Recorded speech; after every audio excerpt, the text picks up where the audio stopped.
ಬೆಳಗಾವಿ ಚುನಾವಣೆಯಲ್ಲಿ ತಟಸ್ಥವಾಗಿರಲು ರಮೇಶ್ ಜಾರಕಿಹೊಳಿ ನಿರ್ಧಾರ ಮಾಡಿದ್ದಾರೆ. ತೀವ್ರ ಕುತೂಹಲ ಕೆರಳಿಸಿತ್ತು ರಮೇಶ್ ಜಾರಕಿಹೊಳಿ ಅವರ ನಿರ್ಧಾರ. ಅದೇ ರೀತಿಯಾಗಿ ಇವತ್ತು ಒಂದು ಸಭೆಯನ್ನು ಕೂಡ ಕರೆದಿದ್ರು. ಆ ಮೂಲಕ ನ್ಯೂಟ್ರಲ್ ಆಗಿರೋದಕ್ಕೆ ಯಾರಿಗೂ ಸಪೋರ್ಟ್ ಇಲ್ಲ, ಬಿಜೆಪಿ ಅವ್ರಿಗೂ ಇಲ್ಲ, ಇತ್ತ ಕಾಂಗ್ರೆಸ್ನವ್ರಿಗೂ ಇಲ್ಲ, ನಾವು ಸೈಲೆಂಟ್ ಆಗಿರೋಣ. ಏಪ್ರಿಲ್ 23ರಂದು ಬೆಳಗಾವಿಯ ಲೋಕಸಭಾ ಕ್ಷೇತ್ರದ ಚುನಾವಣೆ ನಡೆಯುತ್ತೆ.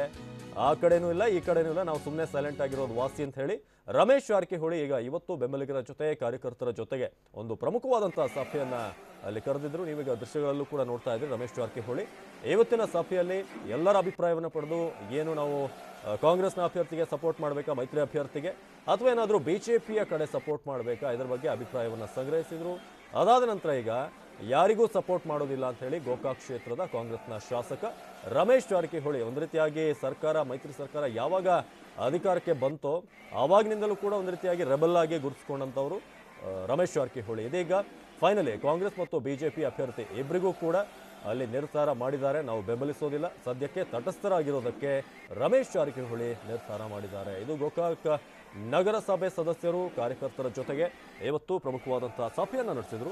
ಅದಾದ ನಂತರ ಈ ಒಂದು ನಿರ್ಧಾರಕ್ಕೆ ಅವರು ಬಂದಿರೋದು ಈಗ ಬಹಳಷ್ಟು ಆಶ್ಚರ್ಯಕ್ಕೆ ಕಾರಣವಾಗ್ತಾ ಇದೆ. ಒಂದ್ ಕಡೆ ಕಾಂಗ್ರೆಸ್ಗೆ ಸಪೋರ್ಟ್ ಮಾಡೋಕ್ಕೂ ಕೂಡ ಅವ್ರಿಗೆ ಅಷ್ಟು ಮನಸ್ಸಿರಲಿಲ್ಲ, ಆದರೆ ಕೊನೆ ಹಂತದಲ್ಲಿ ಮಾಡಬೇಕಾಗಿತ್ತೇನೋ ಅನ್ನೋ ರೀತಿಯಾಗಿತ್ತು.